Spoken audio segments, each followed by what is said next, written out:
नमस्कार साथियों। भाई आप लाइव देख रहे हो कपिल फौजी यूट्यूब चैनल पे। आज का अगर आप वीडियो देखोगे तो बड़ा ही मज़ेदार होने वाला है और मैं गारंटी देता हूं कि आज वो कहते हैं ना कि पैसे वसूल, तो आज पैसे वसूल होंगे। बात ही कुछ ऐसी है और आप भी हंसोगे। मैं गारंटी देता हूं बगैर हंसे हुए आज आप नहीं जाओगे। जब तक और भी भाई जुड़ जाते हैं, क्योंकि बात ही ऐसी है हंसी की या खुशखबरी भी है।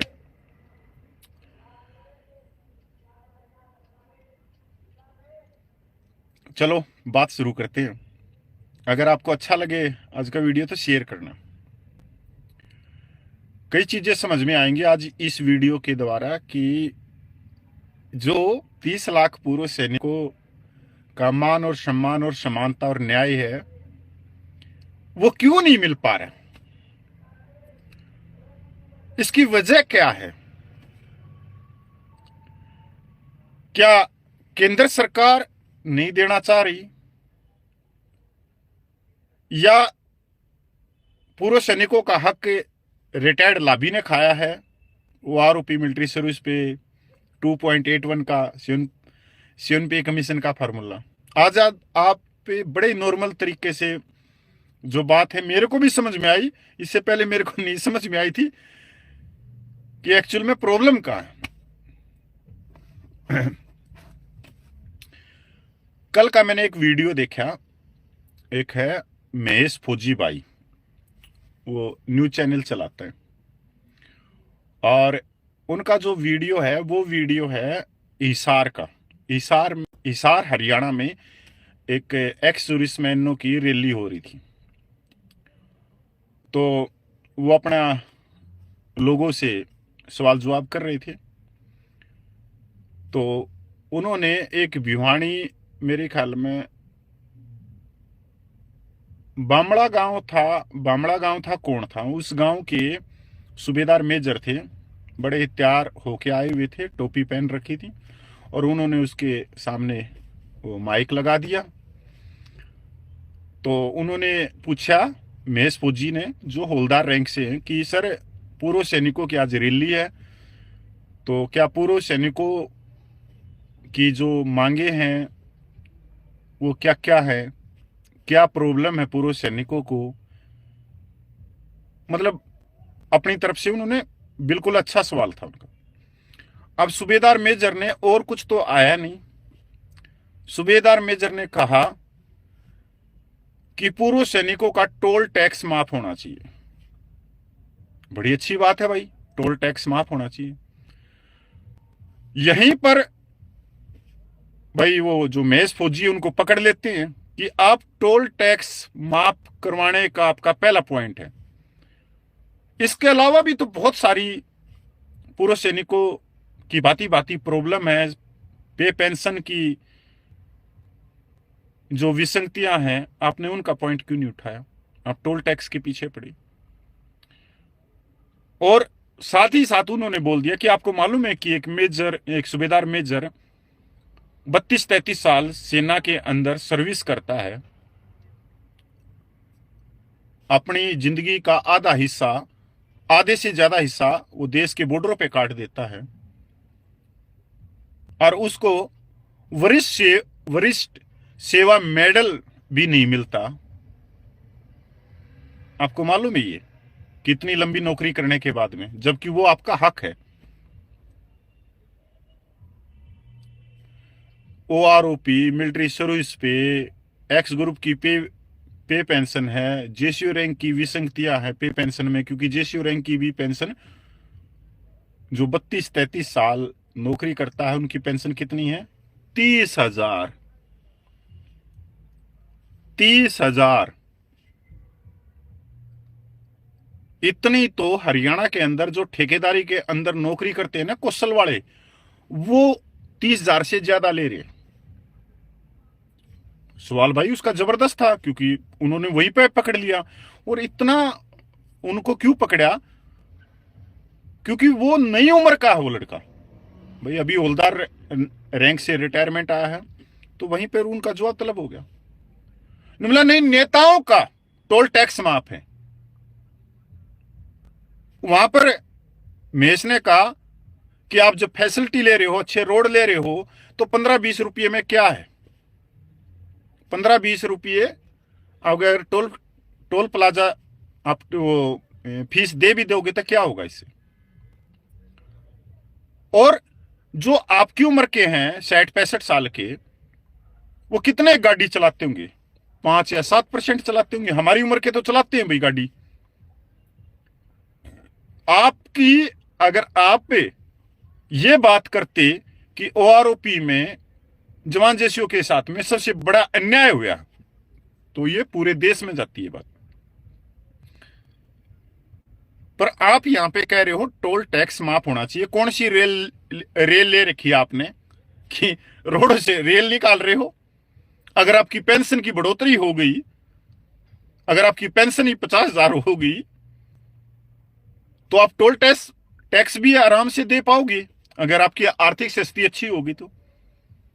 आप 32 साल नौकरी कर रहे हो और 32 साल एक बड़ा रैंक का अधिकारी भी नौकरी कर रहा है, उसकी पेंशन तो 1,16,000 से भी ज्यादा चली गई, 1,25,000, और आपकी पेंशन 30,000 है।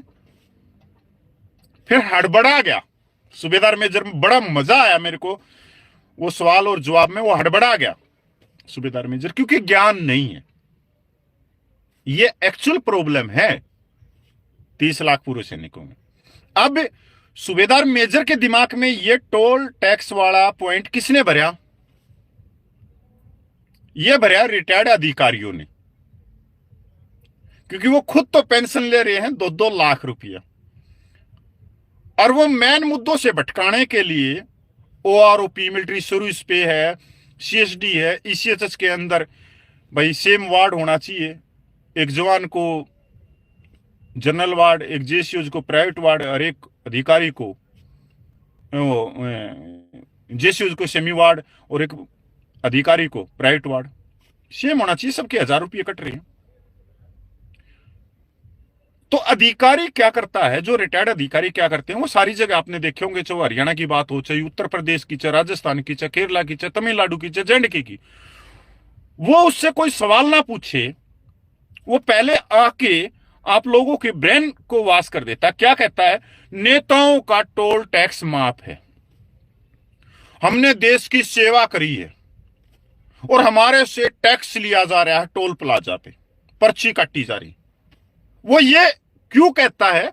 क्योंकि आप कहीं उससे ओआरओपी का सवाल ना पूछ लो, कहीं आप जेसीओ रैंक की विसंगतियां ना पूछ लो कि एक जेसीओज ने भी 32 साल सर्विस की है और एक जेसीओज की जो पेंशन है सिर्फ 30,000 रुपया। ऐसा अन्याय क्यों हुआ और कैसे हुआ? तो वो भटकाने के लिए आपको दूसरी दिशा में ले जाता है, टोल टैक्स फलानी धक्कड़ जगह पे उलझा देता है। ये बहुत गहराई से सोचने की चीज है, और इस चीज को सबसे ज्यादा कौन पकड़ते हैं? जवान तो पकड़ते नहीं कभी भी, मैंने देखा है। जवान तो कहते हैं भाई टोल टैक्स ले रहे हैं, दे देंगे, क्या दिक्कत। इस चीज को ज्यादातर पकड़ते हैं जेसीओज रिटायर्ड, क्योंकि वो संस्थाओं के अंदर भी हैं, वो प्रधान भी हैं, सारी जगह से हैं, तो उनके दिमाग में वो चीजें कर देते हैं। वो मतलब एक इसको क्या कहेंगे, इसको ये साइकोलॉजी, दिमाग को उठाना, कि आप अपने मुद्दों की बात ना करके उनके मुद्दों की बात करो। टोल प्लाजा अड़जा दिया। अरे टोल प्लाजा सूबेदार मेजर से पूछने की बात हो कि कौन सी ना हवाई जहाज खरीद रखी है और कौन सी रेल लेकर चल रहा है, और कितने सूबेदार मेजर और जेसीओज गाड़ी चला लेते हैं 65 साल वाले, सिर्फ 2-3-4%। हाँ, नई पीढ़ी वाले तो चला लेते हैं भाई, पुराने वाले तो कितने के मेरे गांव में है बहुत सारे। मैंने तो आज तक एक भी सूबेदार को, सूबेदार मेजर को गाड़ी चलाते भी नहीं देखा, उनको आती ही नहीं। जिसको आती है वो कहता है कि टोल प्लाजा माफ कर दो। क्यों कर दे भाई? तू अपनी पेंशन बढ़वा, जवानों की पेंशन बढ़वा, मिलिट्री सर्विस पे एक समान करवा, डिसेबिलिटी पेंशन एक समान करवा, समानता दिला, न्याय दिला, जो भेदभाव उनको दूर करवा। और तू टोल प्लाजा को हमारे, क्योंकि ये ऑफिसर ने छोड़ दी ये चीजें जिसको आप बहुत आराम से पकड़ लेते हो। बड़ा मजा आया भाई वो इस वीडियो को देख के मेरे को। ये असल में प्रॉब्लम यहां पे है हमारे में। हम कह तो देते हैं केंद्र सरकार को भला बुरा कहने लग जाते हैं, रिटायर्ड को भला बुरा कहने लग जाते हैं। नहीं, अगर भला बुरा कहना है तो जो आपके प्रधान है, जो आपकी डिस्ट्रिक्ट में बैठे हैं, जो आपकी स्टेट में बैठे हैं, वो प्रधान है इस सारी विसंगतियों की प्रॉब्लम। ये पे पेंशन जिसको आप बोलते हो कि ये हमारे जवान हैं जो रीढ़ की हड्डी हैं सेना के, और ये जेशो साहिबान है, ये जूनियर कमीशन ऑफिसर हैं, तो आज के दिन एक मजदूर भी इनसे ज्यादा पेमेंट उठा रहा होगा। 30,000 रुपया कोई बहुत भारी चीज नहीं है। एक जेसीयूज की पेंशन 32-33 साल अपनी जिंदगी के वो बॉर्डर के ऊपर देता है, देश की सेवा करता है। पर ये कुछ अलग ही दिशा में चल रहे, क्योंकि ये सोचते हैं मेरा बच्चा तो पढ़ लिख कर टीचर लग गया, इंस्पेक्टर लग गया, ये चला गया, अब मेरे को टोल टैक्स और माफी मिल जाए। अरे भाई नहीं। पर आप ये भी देखो, आपके जो साथी हैं जो गांव देहात में रहते हैं, अगर शहर में भी रहते हैं, तो 20-20 हजार रुपया तो बिजली का बिल आ जाता है। भाई साहब आप कहां बात कर रहे हो? और ये सिर्फ अफसरों की एक साइकोलॉजी का एक गेम है जिसको आप समझ नहीं पा रहे हो। आप अपने मुद्दों की बात ना करके कहीं आप ये सवाल ना कर दे कि सर 33 साल तो मैंने भी दिए फौज में, पर मेरी 30,000 रुपया पेंशन कैसे? 2016 से पहले वाले ज्यादा ले रहे हैं, आने जो उसके बाद में आए हैं शन पे कमीशन के बाद में वो कम ले रहे हैं।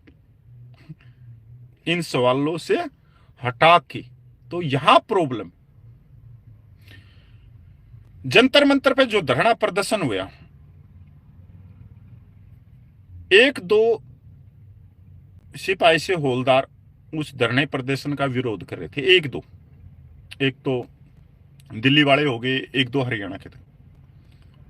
और उसके बाद में उस धरना प्रदर्शन का जो विरोध कर रहे थे, या जो जंतर मंतर पे जवानों की समानता के लिए जो धरना प्रदर्शन चल रहा था, उनकी जायज मांगों के लिए, उसका जो विरोध कर रहे थे ना, 99.99% पूर्व जेसीयू साहिबान थी, ऑन रेडी थी।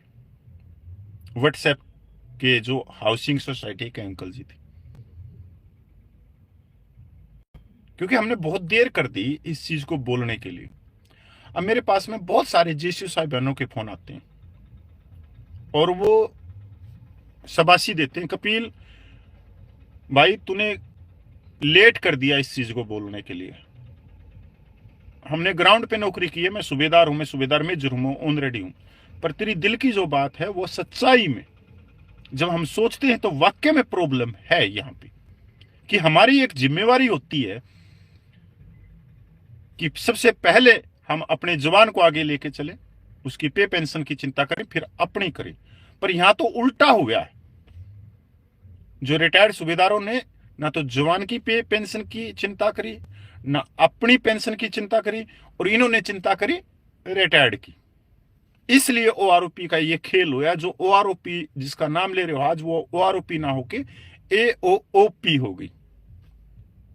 बताओ भाई मैं क्या गलत हूं? मैं कहीं गलत नहीं हूं। पूरे देश भर में जितने प्रधान हैं सोसाइटियों के, कौन है? ना कोई सिपाही है, कोई नायक है, ना कोई हौलदार है, तो है कौन? अध्यक्ष। ये भी देखो, एक उदाहरण देता हूं मैं। हरियाणा लीग है, हरियाणा लीग उसके अंदर मेरे हिसाब से 107 डेलीगेट हैं, 160 डेलीगेट, और करोड़ों अरबों की उसकी संपत्ति है। हरियाणा के 22 डिस्ट्रिक्ट के अंदर उसके हेडक्वार्टर हैं, और करोड़ों अरबों की संपत्ति उसके पास। और जब चुनाव हुए पिछले, या जब से वो चुनाव हो रहे हैं, उसके अंदर 90% तो जो जीते हैं, 90%, 91-92 जो मेंबर हैं वो हैं जेसीओज ऑनरेडी। और मेरे ख्याल में 16-17 हैं उसके अंदर जवान, जवान और ऑफिसर। ऑफिसर हैं 5, सिर्फ 5। मतलब 102 डेलीगेट हैं वो जवान और जेसीयूज हैं, और जो जिसमें जेसीयूजों की संख्या 90% से ज्यादा है। अब ये सभी एक प्रधान चुनना होता है इनको, मतलब जैसे प्रधानमंत्री, जैसे लोकसभा के मेंबर प्रधानमंत्री बनाते हैं, वैसे ही इसमें भी प्रधान बनता है। तो पता है आपको इन्होंने कौन बनाया? 90% जेसीयू साहिबानों ने अपना कोई भाई को प्रधान नहीं बनने दिया, एक रिटायर्ड कर्नल को प्रधान बना दिया। बताओ प्रॉब्लम कहां है? क्योंकि जवान तो उसमें डेलीगेट 5-7 डेलीगेट हैं, जवान को तो आगे नाण दे। मतलब यहां पर बहुत सारी है प्रॉब्लम। ये इसकी अगर मैं थोड़ा सा कहूं कि जब सबका सैनिक संघर्ष कमेटी ने जवानों की जायज मांगों के लिए आवाज उठाई, उस समय ये पॉइंट अगर वो लेके चलते ना, इस पॉइंट को, तो आज बहुत सारी तस्वीर साफ हो जाती। आज लाखों जेसीओ साहिबान हमारे से 2 कदम आगे चलते अपने न्याय के लिए, अपनी समानता के लिए, क्योंकि उस समय आज तक ये जागरूक हो जाते। तो इसकी थोड़ी सी कमी जो रही वो रही सबका सैनिक संघर्ष कमेटी में, कि उन्होंने उसी समय इन चीजों को उठाना शुरू करते, पर वो डर गए। क्योंकि मैं तो रहा हूं भाई सबका सैनिक संघर्ष कमेटी में, उसका हिस्सा हूं। वो डर गए कि यार इससे तो ये हो जाएगा कि रिटायर्ड जवान अलग हैं, जेसीओ अलग हैं, ये अलग है। नहीं, जब तक आप सच नहीं बोलोगे, जब तक ये इकट्ठे नहीं होंगे, ये ऐसे ही करते रहेंगे, ऐसे ही चलते रहेंगे। आप कोई भी एसोसिएशन उठा के देख लो जिसके प्रधान डिस्ट्रिक्ट के अंदर, स्टेट के अंदर है, वो सारे जेसीओ साहिबान। अगर आज तक का रिकॉर्ड है, सबसे बड़ी रैली 15 सितंबर 2013 में रेवाड़ी हुई थी। उस रैली को करने वाले, उस संख्या बल को लाने वाले, कश्मीर से लेकर कन्याकुमारी तक, मणिपुर से लेकर जैसलमेर तक सारे जेसीओ साहिबान वहां 5 लाख पूर्व सैनिक लेकर पूछे थे। पर एक भी जेसीओ साहिबान को स्टेज के ऊपर उस समय गुजरात के मुख्यमंत्री नरेंद्र मोदी के पास में कुर्सी पे बैठने की जगह नहीं मिली, एक भी जेसीओ साहिबान को। पर संख्या बल वही लेके आए। इसके बाद में आप जितने भी धरना प्रदर्शन देखोगे, जो चाहे 2015 का मेजर जनरल वाला देख लो, उसके अंदर स्ट्रेंथ कौन लेके आता था, संख्या बल कौन लेके आता था? जेसीओ साहिबान। पर उन्हीं को ये नहीं पता था उनकी पेंशन के साथ में हो क्या रहा है। कल केरल के अंदर बहुत बड़ी एक जनसभा हुई है पूर्व सैनिकों की, एक्स सर्विसमैन की। उसके अंदर हजारों पूर्व सैनिकों को इकट्ठा किसने किया? जेसीओ साहिबान ने। पर स्टेज के ऊपर जगह नहीं मिली। ये जेसीओ साहिबान को समझना चाहिए, सोचना चाहिए कि सिर्फ आपको ये यूज कर रहे हैं, आपसे ये रैली करवाते हैं, भीड़ को इकट्ठा करवाते हैं, और खुद राज्यपाल बन के गोड़ हो जाते हैं। यहां तक आपकी पेंशन की भी चिंता नहीं है। रिटायर्ड सिपाही से हौलदार की संख्या बल ज्यादा है, 85-86% है रिटायर्ड की। तो सरकार इतना उनको नजरअंदाज नहीं करेगी, ये समझने की जरूरत है। क्यों नहीं करेगी? क्योंकि संख्या बल ज्यादा है। तो हमेशा ये देखते कदे ये चीजें सिविल के अंदर, मतलब सरकार अपना पूरा हिसाब किताब कर लेती। और रिटायर्ड ऑफिसर का दबाव रहता भाई, उनकी तो मांग मानेंगी, क्योंकि उनके लिंक होते हैं नेताओं के साथ में। रोटी बेटी का भी संबंध होता है भाई। आधे तो अफसरों के बेटे रिश्तेदार नेता बने हुए हैं। यहां तक जो नेशनल मीडिया है, इनके बच्चे बड़े बड़े पत्रकार हैं आज के दिन। तो इनकी तो ऑटोमेटिक चली जाएगी बातें, पर तुम्हारी कहां तक जाएगी ये तुमने सोचना है। प्रॉब्लम गलत चीजें आपके दिमाग में भर के और गलत चीजें उठवाई जा रही, ये इनकी एक स्टडी है जो इनको सिखाया जाता है। यहां आप जब पकड़ोगे, जब आपको सारी चीजें समझ में आ जाएगी कि सरकार के पास में आपकी मांगे क्यों नहीं जा रही।